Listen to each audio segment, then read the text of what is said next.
No imaginário de infância, quando a gente pensa em bruxa, a gente quase sempre imagina uma Europa que é nórdica. É o imaginário que a gente tem, né? Tanto dos filmes, dos livros que a gente leu.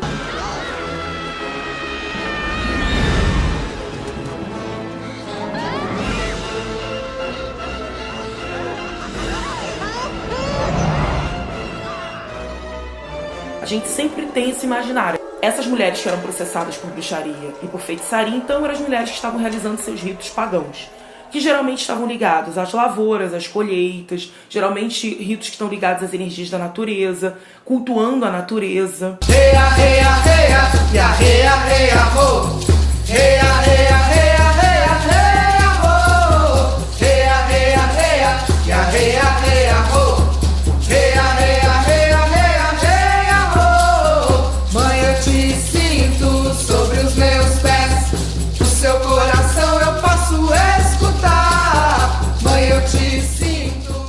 Existem muitas pessoas que praticam hoje em dia bruxaria. Você tem, assim, 3 grandes polos de bruxaria no Brasil, que é o Rio de Janeiro, São Paulo e Brasília. A gente tem um momento na história que é um grande hiato, é um grande buraco no tempo, que é justamente quando você tem uma Inquisição, né, em que você vai ter uma caça às bruxas, não só às bruxas, né, a Inquisição foi muito mais do que isso, mas você tem aquele momento em que você vai ter países na Europa que vão ter leis que vão prender, vão caçar literalmente as bruxas. Quem tem poder é quem dita a norma. A igreja não quer concorrentes. A igreja se diz como única fonte de poder. É Cristo a única fonte de poder. O máximo que ele tem são os santos, que são seus mediadores. Mas santo não faz milagre sem Deus. Então, no limite, esse milagre está ligado a Deus. Então, você tem concorrente. O feiticeiro, a feiticeira, eles são concorrentes. Porque eles têm poder social, eles têm um poder ali dentro dessa comunidade. E aí você vai dizer que, na verdade, todo o poder dessas pessoas é fruto do diabo, é obra do diabo. E aí você vai criminalizar esses corpos. Em 88, eu entrei para a graduação, fui fazer História. Me interessava muito a relação entre a igreja, o Estado e o controle da Inquisição. Então eu achei, na época, um livro muito curioso e esgotado, que se chamava O Livro da Visitação do Santo Ofício da Inquisição ao Estado, olha só que lugar curioso, do Grão-Pará e do Maranhão. O que a Inquisição foi fazer no Maranhão? Foi catar bruxas. E encontrou realmente um montão de aquilo que os inquisidores achavam que eram bruxas, e dentro da comunidade paraense eram magos, feiticeiros, rezadeiros, benzedeiros, curandeiros, catimbozeiros, porque praticavam medicina indígena. A bruxaria é um termo pejorativo, carregado de um significado negativo para a época, porque para eles, essas mulheres que eles chamavam de bruxas, elas não estavam apenas realizando os seus rituais mágico-religiosos, que é como a gente pode ver hoje. Porque na verdade não tem nada demais nisso, elas estavam realizando os seus rituais, a sua ritualística, que quase sempre, se estava ligada a mulheres europeias, estava ligada a tradições pagãs. Grande Pai Fogo, desperte-se, eleve, grande Pai Fogo, transforme a mim. O que a gente acredita? O que a gente cultua? A gente cultua essas divindades, né? Deus é o masculino, o feminino, e a base do nosso culto é a natureza. Tudo pra gente gira através de um ciclo de vida, morte e renascimento que tem a ver com o plantar, o colher. É um ciclo de agricultura. O que eu entendo, Wicca, é que eles realmente não são bruxos, eles são pagãos. Cada um faz alguma coisa, mas todos em relação com a natureza. Engraçado, né? Todos são forças naturais. É uma sala que a gente usa para aula. Os 4 elementos estão representados aqui. Tem o ar, o fogo, a água e a terra, ligado aos pontos cardeais. Então você tem aqui o leste, o sul, o oeste e o norte. Essa figura da feiticeira e do feiticeiro meio que sendo um mediador social. É uma figura que ela vai ser temida, né? E tem dentro da sociedade aquelas pessoas que são as mais conhecidas por manipular esse sagrado, e também ela vai ser adorada. Então você tem um misto de medo, mas também um misto de adoração. Porque ao mesmo tempo também é a pessoa que faz as coisas boas acontecerem. Mas feitiçaria e magia existe na sociedade humana, na humanidade, desde quando a humanidade se entende por humanidade. Então, desde o mundo do que a gente chama de mundo antigo até o que a gente tem hoje, a gente está lidando com feitiçaria e magia. O que é magia? Magia é alquimia. Magia é transformação de um estado para outro. Então, quando eu faço um bolo, eu estou fazendo magia.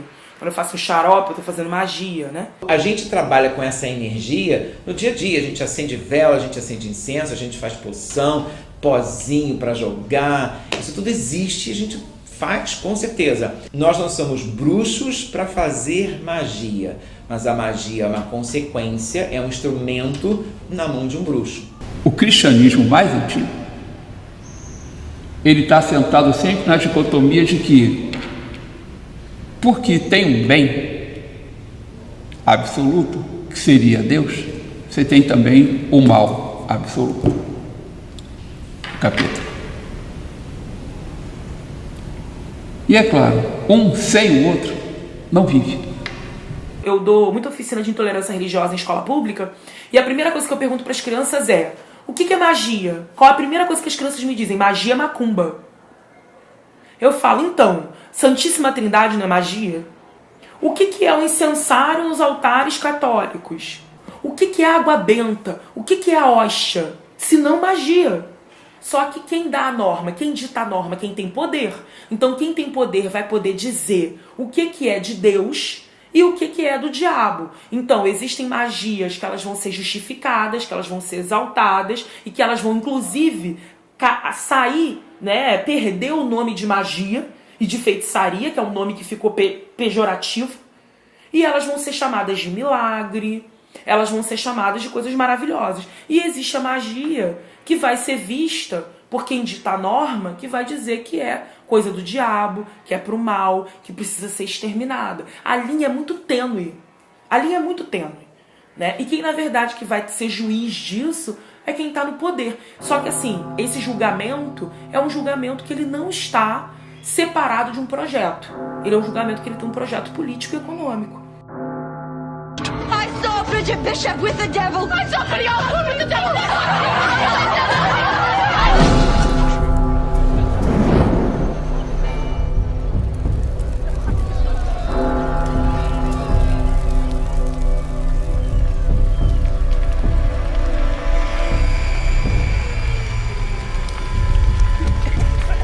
E o mais curioso, quando falamos das mulheres ou de qualquer pessoa que apareceu na frente do inquisidor, você tinha um discurso, uma conversa que era dupla. De um lado, o inquisidor que queria uma confissão sobre um determinado assunto. E de um outro, uma pessoa que sequer sabia por que estava ali, do que tinha sido acusada e tentava falar o que o inquisidor gostaria de ouvir. Era um jogo de poder totalmente chato. Você estava na frente de um torturador, de um cara que tinha todas as possibilidades de te botar numa fogueira e você queria escapar dali. Você queria voltar para casa. A criminalização das mulheres por bruxaria e feitiçaria não foi feita só pelo catolicismo. Ela também, pós-protestantismo, né, depois do protestantismo, século XVI, Lutero, luteranismo, calvinismo, todos esses também vão criminalizar a magia, a bruxaria e a feitiçaria. Tem o Tribunal da Inquisição, que é um tribunal religioso régio, e também você vai ter tribunais laicos nos lugares que são protestantes e que vão estar matando também, processando e queimando mulheres. Então, na verdade, você tem de ambos os lados as mulheres ali acuadas e como alvo. Elas tinham exatamente aquela má fama que já veio dentro do imaginário cristão, né, já que a Eva é a mãe de todo pecado, não sei o que, não sei o que, não sei o que. Mas as pessoas tinham má vontade contra a mulher mesmo. Uma das coisas que mais o cristianismo criminaliza e abomina é o quê? Sexualidade. A sexualidade é a grande questão do cristianismo. É a sexualidade que você precisa controlar, é o corpo que você precisa controlar para ter uma evolução espiritual. Corpo é separado de mente, que é separado de espírito. Então você tem uma separação. Ou seja, para você atingir um elevado nível espiritual, você tem que abandonar todos os prazeres que são considerados da carne e do corpo. Então você vai demonizar esse corpo, essa sexualidade.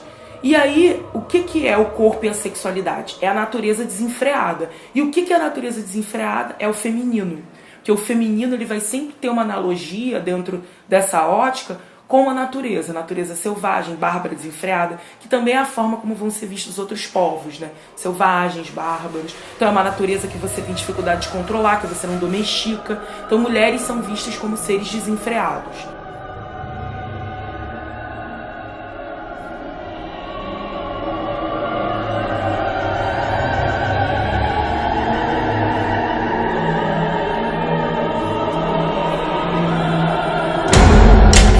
Feminina é uma energia que está ligada a conhecimento. Desde o mundo antigo. Então, quase sempre, em todas as sociedades que a gente conheceu, né, que conhecemos muito pouco ainda, elas estão ligadas ao feminino como propagador de conhecimento. Essa energia feminina são as mulheres que elas propagam conhecimento na comunidade. São elas que passam conhecimento para os seus filhos, para as suas filhas. São elas que são as guardiãs do sagrado. E aí, não à toa, também vão ser essas mulheres que vão ter um poder social grande de manipulação desse sagrado, de manipulação também dessa natureza, né, de explicações para essa natureza. E aí não à toa, quando o cristianismo chega ainda por cima criminalizando ainda mais as mulheres, dizendo que elas têm sexualidade desenfreada, tão próxima à natureza, que elas precisam ser domesticadas, com todo Eva, Gênesis, não é à toa que essas mulheres é que vão ser as grandes agentes do diabo por excelência.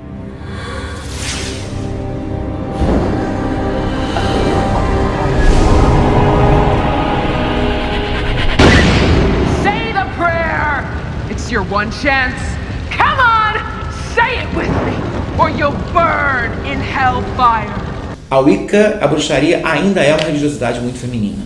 Muito feminina. Os praticantes realmente, 70%, 80% realmente é mulher. Não há como, e hoje em dia também não existe mais espaço para você, por exemplo, perseguir neobruxas ou neopagãos. Principalmente em termos políticos, sociais, hoje a coisa está muito pior. E isso é que eu vejo com bastante tristeza para o pessoal que pratica o candomblé, que esse é um paganismo muito arcaico. Uma vez me chamaram para falar num simpósio etnobotânico. E aí eu falei disso, do feitiço, né? E falam que nós, do candomblé, a Umbanda, nas religiões afro-brasileiras, que somos feiticeiros, que fazemos feitiço. Eu digo, sim, mas vocês cientistas também são, porque vocês nos chamam de feiticeiros porque vocês não sabem decodificar o que nós codificamos, mas vocês são feiticeiros. Por exemplo, eu pego uma bula de um remédio, primeiro está numa letra mínima, que eu quase que não consigo ler. Depois, se eu pego uma lupa e boto nessa bula, eu vou ler. Mas tem termos que eu não entendo. Isso para mim é um feitiço. Aí ficaram assim e bateram palma. Porque eu disse, vocês também são feiticeiros. Um grande feitiço, a gente vive rodeado de um grande feitiço. E o maior feiticeiro foi Olorum, foi Zambiapungo, foi Maú, que botou um bocado de coisa que ele codificou. E que a gente até hoje está tentando decodificar. Feliz de nós quando a gente decodifica uma planta que serve para isso, para aquilo, para... É o bom feitiço.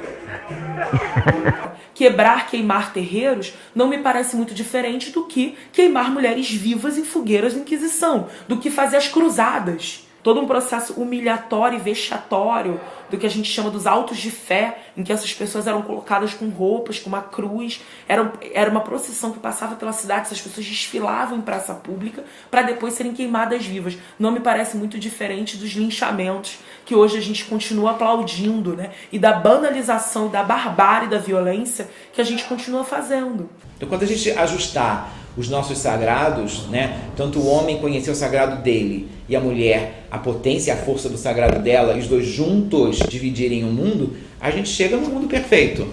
Acredito que isso seja possível. E aí pensar em feminino e pensar em bruxaria, e por isso muitas mulheres hoje em dia falam, nós somos as bruxas que vocês não conseguiram queimar, né? Nós somos bruxas, nós somos feiticeiras. É também palavras que, apesar de serem e de terem sido carregadas de um potencial pejorativo, negativo, criminalizante, diabolizante, mas são palavras também que foram se apropriadas pelos movimentos sociais para poder serem positivadas. Dizer assim, somos bruxas sim. E o que a gente faz não é crime. O que a gente faz não é coisa do diabo. O diabo não tem nada a ver com isso. O que a gente faz é nosso, é conhecimento nosso, das nossas mães, das nossas avós, das nossas tataravós. É o nosso conhecimento afro-indígena, que precisa ser recuperado, porque é o que garantiu a nossa existência lá atrás e, arrisco dizer eu, é o que garante a nossa existência hoje e o que vai garantir uma perspectiva de futuro nesse contexto caos que a gente está vivendo.